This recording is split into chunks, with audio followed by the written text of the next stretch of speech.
للہ ملک السماوات والارض، اللہ ہی کے لیے ہے بادشاہت آسمانوں کی اور زمینوں کی۔ اللہ تعالیٰ بادشاہ ہے، وہ مالک ہے، اس کی بادشاہت ہے، اور وہ خالق بھی ہے، وہ مالک بھی ہے، وہ رازق بھی ہے۔ فرمایا یخلق ما یشاء، وہ پیدا کرتا ہے جو چاہتا ہے، جو چاہے وہ پیدا کرتے۔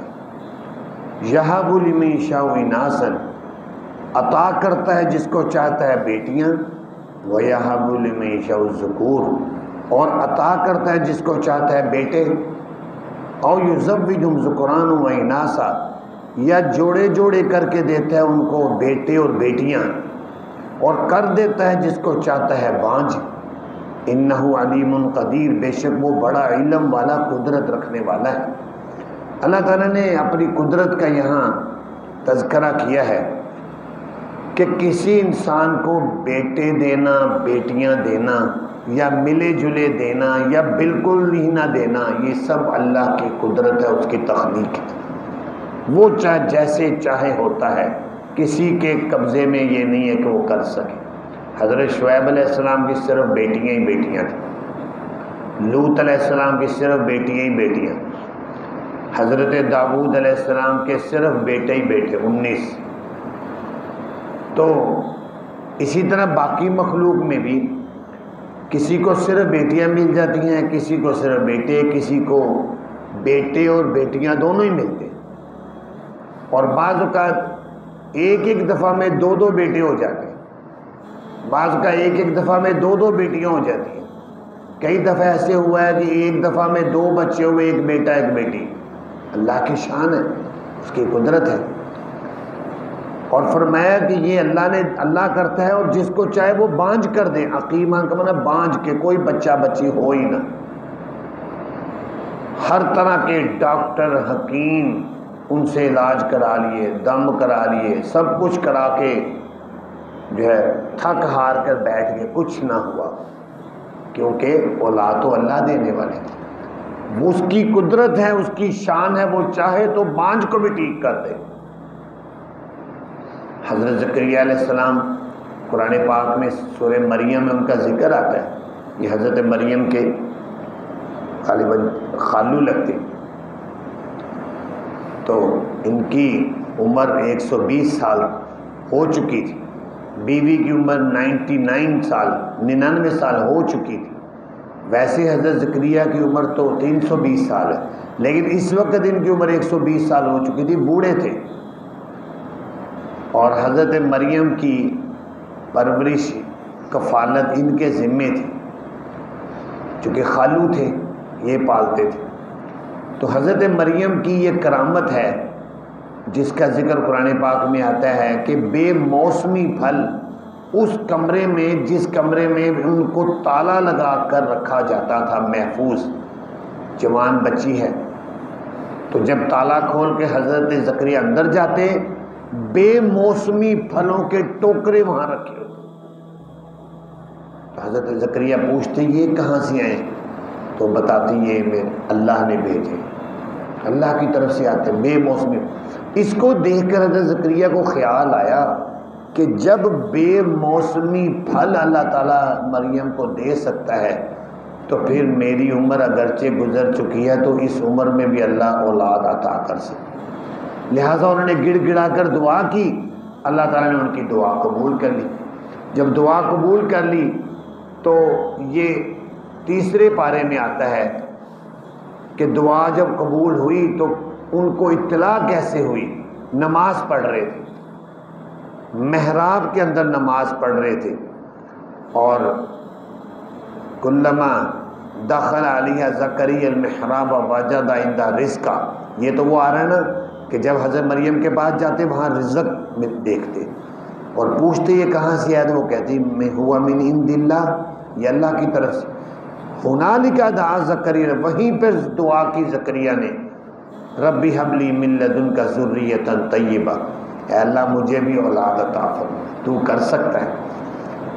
اور اللہ تعالیٰ نے کی دعا قبول کی، تو فرشتہ خوشخبری جب سنانے آیا، فنادتہ الملائکۃ، آواز دی ان کو فرشتے نے، اور وہو قائم یصلی فی المحراب، یہ محراب میں کھڑے ہو کر نماز پڑھ رہے ہیں۔ نماز میں فرشتے نے آ کر ان سے بات کی۔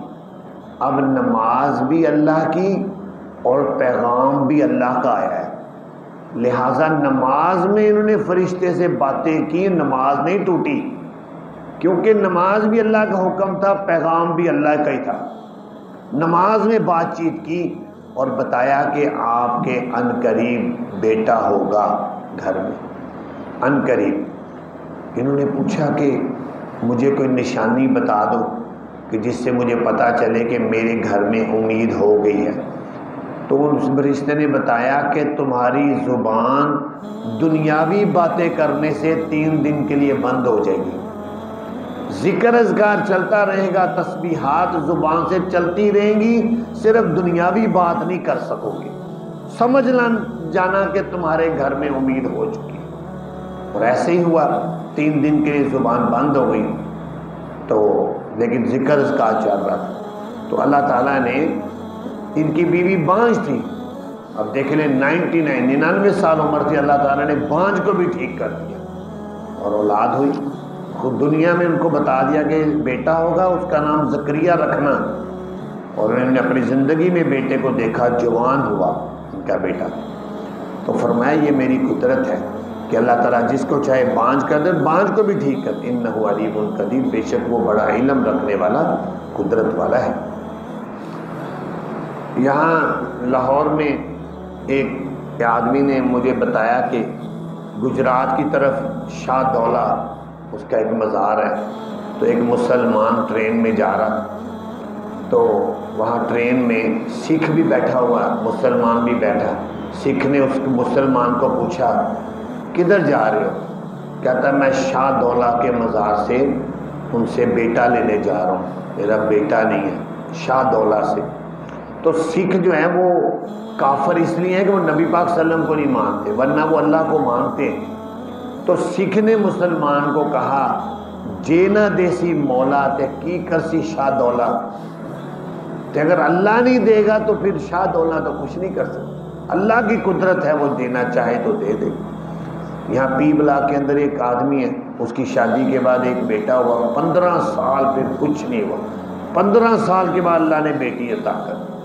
15 سال بڑا عرصہ ہے، نا امید ہو چکے تھے۔ تو آگے اللہ تعالیٰ ارشاد فرماتے ہیں وَمَا كَانَ لِبَشَرٍ يُكَلِّمَهُ اللَّهُ إِلَّا وَحْيًا أَوْ مِن وَرَاءِ حِجَابٍ أَوْ يُرْسِلَ رَسُولًا فَيُوحِيَ بِإِذْنِهِ مَا يَشَاءُ إِنَّهُ عَلِيٌّ حَكِيمٌ۔ نہیں ہے شان کسی بشر کی، کسی انسان کے شایان شان نہیں ہے کہ کلام کرے اس سے اللہ، اتنی بڑی ذات اللہ کی، کسی انسان سے ہم کلام ہو، یہ کسی انسان کی شان نہیں ہے۔ 3 شکلیں ہیں، انسان سے باتیں کرتے ہیں جیسے عام طور پر، ایسے اللہ کسی انسان سے بات نہیں کرتا، اس کی ذات بہت بلند۔ 3 طریقے ہیں جس طریقے سے اللہ تعالیٰ بات کرتے ہیں، اور ان 3 طریقوں کا یہاں ذکر کیا ہے۔ اگر وہ انسان پیغمبر ہے تو ان 3 طریقوں سے اللہ تعالیٰ اس سے بات کرتے ہیں۔ نمبر 1، الا وحین، وحی آتی ہے۔ وحی کیسی آتی ہے؟ نبی پاک صلی اللہ علیہ وسلم سے پوچھا کہ یا رسول اللہ آپ پر وحی کیسی آتی ہے؟ آپ نے فرمایا، بخاری شریف کی روایت، سلسلۃ الجرس، گھنٹیوں کی آواز مجھے سنائی دیتی ہے۔ اس گھنٹیوں کی آواز، عام آدمی تو گھنٹی کی آواز سے کچھ نہیں سمجھتا، لیکن اس گھنٹیوں کی آواز سے نبی پاک صلی اللہ علیہ وسلم کے دل میں بتا دیا جاتا کہ یہ پیغام آیا ہے، تو اس سے سمجھ آ جاتی۔ یہ پہلا طریقہ ہے اللہ تعالیٰ کے ہم کلام ہونے۔ دوسرا طریقہ، او من وراء حجاب، پردے کے پیچھے سے اللہ تعالیٰ بات کرتے ہیں، پردے کے پیچھے۔ جیسے حضرت موسیٰ علیہ السلام کوہ طور پر جاتے تھے، ان کو نظر نہیں آتا، لیکن اللہ تعالیٰ ہم کلام ہوتے تھے۔ انہوں نے درخواست بھی کی کہ یا اللہ میں آپ کو دیکھنا چاہتا ہوں۔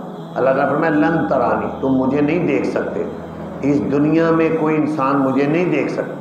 انہوں نے پھر بھی جب اصرار کیا، اللہ تعالیٰ نے کہا اس پہاڑ کو دیکھو، میں اس پر اپنی تجلی ڈالتا ہوں، اگر تم اس کو برداشت کر گئے پھر مجھے بھی دیکھ لینا۔ جب تجلی ڈالی، وہ پہاڑ ریزہ ریزہ آنکھوں کے سامنے ہوا، بے ہوش ہو کر گر گیا۔ فلما افاقا قال سبحانک، جب ہوش میں آیا کہنے لگے پاک ہے تو اللہ، تبت الیک، میں توبہ کرتا۔